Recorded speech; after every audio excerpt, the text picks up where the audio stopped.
Bonjour à toutes et à tous, on se retrouve pour la FAQ numéro 2. J'espère que vous allez bien et que vous êtes prêts. Et tout de suite, nous commençons par la première question.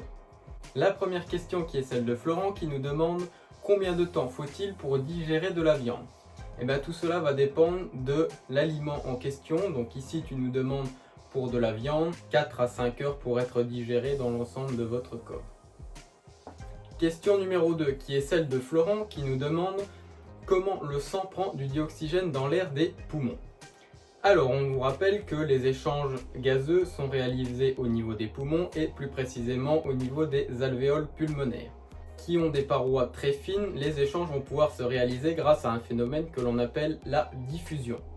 Ce phénomène de diffusion utilise des concentrations qui vont être différentes entre deux milieux pour pouvoir passer d'un milieu à l'autre, donc du sang vers les capillaires sanguins pour être livré jusqu'au cœur, ou soit des vaisseaux sanguins jusqu'au poumon pour ensuite ressortir au niveau de votre nez.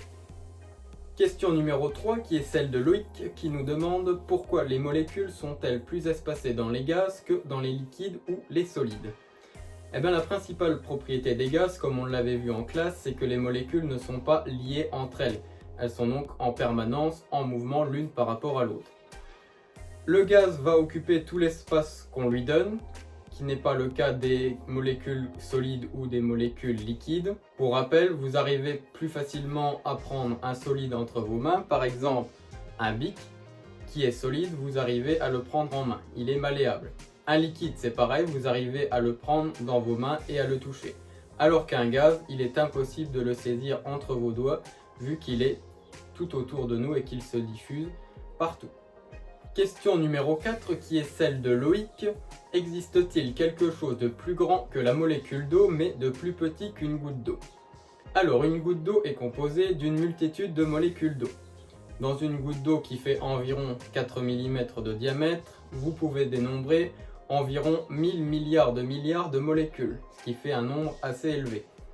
Il n'y a donc rien entre les deux, donc entre la molécule et la goutte d'eau, vu que la goutte d'eau est formée d'un ensemble de molécules, et ce nombre de molécules est très grand et permet donc de former une goutte d'eau à la fin. Question numéro 5 qui est la question d'Angèle qui nous demande qu'est-ce qu'un classement scientifique. Donc on l'avait vu au début de l'année, on l'a revu un petit peu après dans le chapitre sur solide, liquide et gazeux. Un classement scientifique, ça a pour rôle de classer des éléments en deux catégories distinctes. Ces deux catégories distinctes doivent respecter plusieurs paramètres, ce sont les 4 critères que l'on avait établis en classe. Premier critère, c'est choisir un critère justement qui doit être objectif. Donc objectif, ça veut dire qu'on ne peut pas contredire et qui ne vient pas d'une opinion ou d'un avis personnel. On ne pourra pas dire j'aime ou je n'aime pas. Ça, ce n'est pas un critère qui est objectif. Par contre, vous pouvez dire naturel ou industriel. Là, vous arrivez à classer en deux catégories. Deuxième paramètre à respecter, il faut garder le même critère tout au long du classement. On ne peut pas changer au milieu du classement.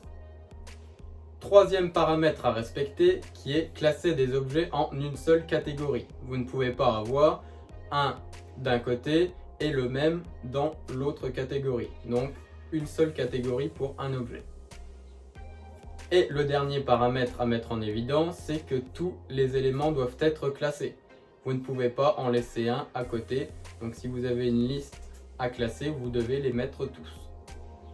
Question numéro 6 qui est celle d'Angèle qui nous demande de nous rappeler quelles sont les caractéristiques d'un modèle. Donc on va commencer par relire la définition ensemble. Donc un modèle, c'est une représentation simplifiée de la réalité qui aide à expliquer et à comprendre des phénomènes connus, à en prévoir d'autres. Il n'est jamais définitif et constitue une source pour les découvertes scientifiques. On va partir d'un exemple. On vous demande de représenter un atome de carbone. Alors là, vous allez vous dire comment est-ce que je vais faire? Eh bien, pour représenter un atome de carbone, vous allez devoir utiliser la notion de modèle, car les atomes, ils sont difficilement visibles à l'échelle humaine. Donc l'atome de carbone, on peut le modéliser par une sphère, et c'est cette modélisation sous forme sphérique que l'on va appeler le modèle. Le modèle est souvent une représentation simplifiée de la réalité. Son rôle principal, c'est d'aider à comprendre justement des phénomènes que l'on connaît Donc on connaît la notion d'atome, mais on ne sait pas la représenter vu que ce n'est pas visible à l'œil nu. On utilise pour cela un modèle, et ce modèle est susceptible d'évoluer au cours des années, parce que peut-être que dans 10, 20 ou 30 ans, on dira que l'atome de carbone ne...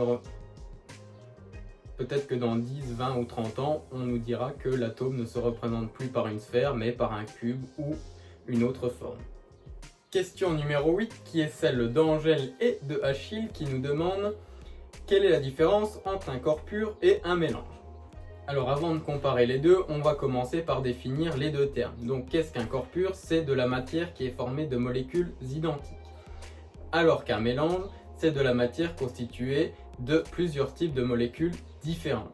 Donc si vous voulez savoir des exemples de corps purs, vous pouvez regarder le tableau périodique des éléments qui reprend 92 éléments qui sont des corps purs qu'on peut trouver dans la nature.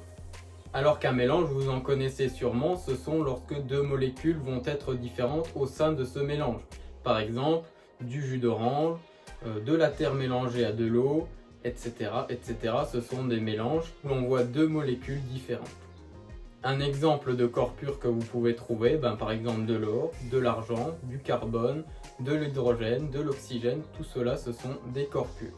La FAQ numéro 2 est à présent terminée. Je remercie tous ceux qui ont posé des questions et j'espère vous avoir répondu avec le plus de clarté possible. N'hésitez pas si vous avez d'autres questions ou si vous voulez un numéro 3 d'une FAQ pour les semaines qui arrivent. Je reviendrai vers vous très prochainement pour vous donner les instructions pour la semaine qui arrive. D'ici là, portez-vous bien et on se retrouve très bientôt.